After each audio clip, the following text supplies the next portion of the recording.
Ok, bonsoir tout le monde. Avant que la vidéo ne commence, n'hésitez pas à vous abonner à la chaîne. On se rapproche tout doucement des 100 000 abonnés, donc abonne-toi, j'insiste vraiment. Je vous affiche aussi quelques commentaires de la précédente vidéo juste ici à l'écran. Et j'utilise encore quelques secondes pour parler de ma chaîne gaming qui se trouve en description. Je poste régulièrement des vidéos là-bas, donc va vite jeter un coup d'œil. Un assez gros clash a commencé sur YouTube. Deux youtubeurs se sont provoqués sur leurs vidéos. Ces youtubeurs en question sont Ibra TV et GameX13. Et je vais vous résumer tout ça pour toutes les personnes qui n'ont pas suivi le clash. Donc préparez vos popcorn, on est parti.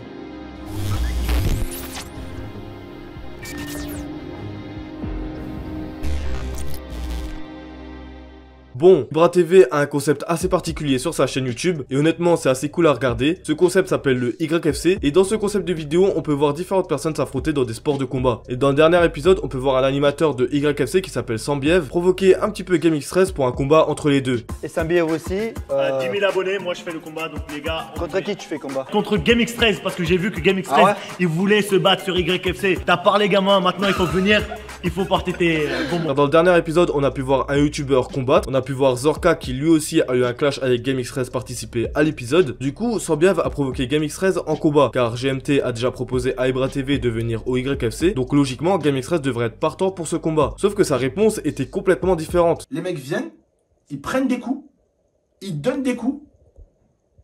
À la fin, ils ont une pub Instagram. Dans sa vidéo réponse, on peut voir GMT rabaisser l'image du YFC en racontant beaucoup de mensonges et de choses sorties de son contexte. Je ne comprends pas comment ça se fait, mon frérot, que certaines personnes combattent sur du synthétique. Je ne comprends pas comment ça se fait que les combattants, autour d'eux, ce qu'ils ont, c'est du foin.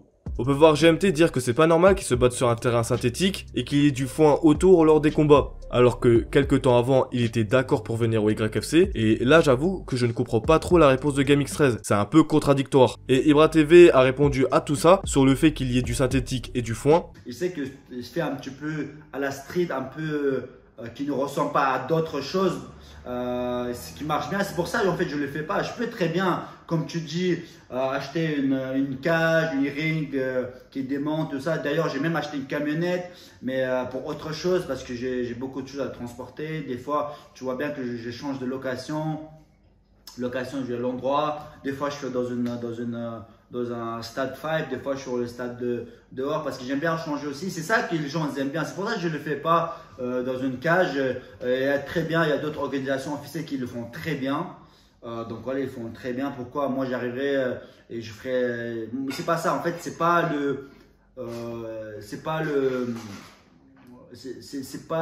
YFC en fait. Tu vois ce que je veux dire? Si je fais dans un cage, c'est pas ça en fait. Les gens, ce qu'ils veulent regarder, un truc qui leur ressemble un peu dans la rue. Pas vraiment dans la rue, t'as compris, sur le stade de foot, un truc un petit peu street en fait, c'est ça qui vient de changer. C'est pour ça que je ne le fais pas dans une cage. Bien sûr, pour moi, ça serait beaucoup plus facile même. Beaucoup plus facile à acheter une cage, une ring transportable, ça m'éviterait beaucoup de problèmes. Beaucoup de choses ont été dites aussi de la part de GameX13 sans savoir ce qu'il y avait derrière. Il a abordé les récompenses que les combattants recevaient à chaque fin de combat, dans le sens où c'est pas normal qu'ils repartent juste avec une pub et qu'il n'y ait pas de cash prize par exemple à la fin. Alors que comme l'a dit Ibra TV dans sa vidéo réponse, car oui je sais pas si je vous l'ai dit mais Ibra TV a fait une vidéo réponse à la vidéo réponse de GameX13 et Sambiev aussi en a fait une mais ça on va parler juste après. Du coup comme l'a dit Ibra, les combattants ne sont pas là pour avoir un cash prize à la fin du combat mais ils sont là pour leur passion et c'est déjà bien qu'ils aient une chance d'être mis en avant sur la chaîne d'Ibra. Alors pourquoi juste une pub Insta? Pourquoi pas de médecin? Alors le chat il n'y a pas que pub Insta. Il faut savoir GameX13 peut-être toi tu ne connais pas. Ouais, venir juste prendre des coups, repartir et tout. Voilà, ils ne peuvent pas nourrir la famille, l'amour du sport, c'est bien. Mais sache que les combattants, seulement ils viennent, ils prennent des coups, ils aiment ça en fait. Les combattants dans le sport de combat, ils vont te confirmer. Si quelqu'un fait du sport de combat, il arrive dedans pour gagner de l'argent dès le début, sache que jamais de la vie il va tenir. D'abord ils arrivent parce qu'ils kiffent donner des coups, recevoir des coups, ils aiment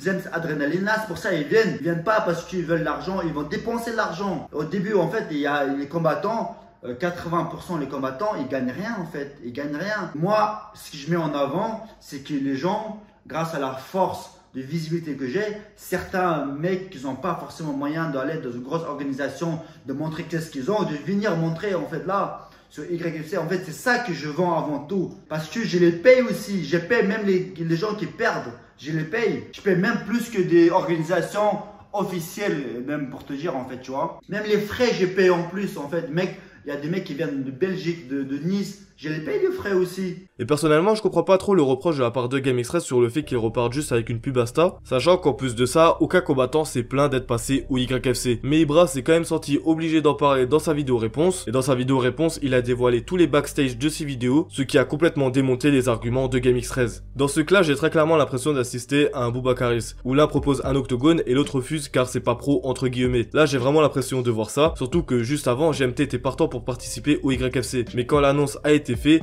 des excuses ont été trouvées. Après, je suis d'accord sur ce que GameX13 a dit, par rapport à l'expérience que Sambiev a quand même plus de 10 ans de lutte à son actif, et GMT est juste un gamer. Mais bon, je trouve ça quand même assez hypocrite de la part de GameX13 de dire ça, quand quelques semaines avant, il voulait défoncer son petit frère, et que quelques années avant, il a complètement humilié un petit youtubeur dans un garage. Et après, c'est lui qui parle d'humiliation. Là, c'est assez hypocrite. Mais bon, je suis juste là pour vous donner les infos et vous expliquer l'histoire, donc je vais prendre parti pour personne. Ensuite, il y a eu une vidéo réponse sur la chaîne de Sambiev, qui est un animateur de YFC, je tiens à vous le rappeler. Il s'est expliqué et il a dit pourquoi il a défié GameX13, et je trouve ça assez intéressant de vous partager sa réponse. Maintenant, je vais vous expliquer pourquoi j'ai lancé un défi à GameX13 et pas à The KI par exemple. C'est qu'à l'époque, j'avais vu un extrait où il demandait de faire un combat sur YFC. C'était à l'époque quand il était en clash avec quelques youtubeurs, dont un qu'il a attrapé dans le garage et que il l'a frappé, il a mis un grand coup de pied retourné, etc. Tout ça. C'était assez drôle à regarder. On voyait bien que t'étais un gamer.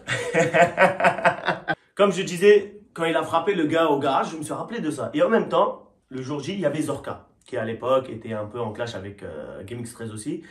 Bon, ils ont eu leur histoire là, leur histoire. Et moi, tout s'est mélangé dans ma grosse tête. Et je me suis dit, pourquoi pas proposer un combat à GameX13. Et ça serait assez intéressant parce que il voulait un combat là-dedans, à l'époque. Et que moi, maintenant, je suis devenu animateur de ceci. Donc, vu que c'est un grand youtubeur et que moi, je suis là, je débute, mais il y a beaucoup de visibilité sur cette vidéo-là. Donc, je me suis dit, ça serait intéressant pour son public et pour notre public avec Ibra. Honnêtement, ce serait ultra intéressant de voir un combat entre les deux. Vous, dites-moi ce que vous en pensez en commentaire et si vous êtes hype de voir un combat entre les deux. Moi, j'ai essayé de vous résumer un peu tout le drama. Je comprends juste pas pourquoi GMT a abordé des points qui ne devraient pas être dits et qui ne regardent personne dans sa vidéo, sachant que la vidéo dure 12 minutes et aucune réponse de sa part a été donnée. Beaucoup de personnes m'ont demandé en DM de résumer le drama, car regarder les 3 vidéos sur la chaîne de Ibra, Sambiev et GameX13 qui durent au total 30 minutes, c'est assez relou. Donc voilà, j'ai essayé de bien tout vous résumer. Si cette vidéo vous a plu, n'hésitez pas à la liker. Abonnez-vous pour ne rien manquer de l'actualité sur internet. Moi sinon je vous laisse là, c'était Foufa, passez une bonne journée ou soirée, ciao.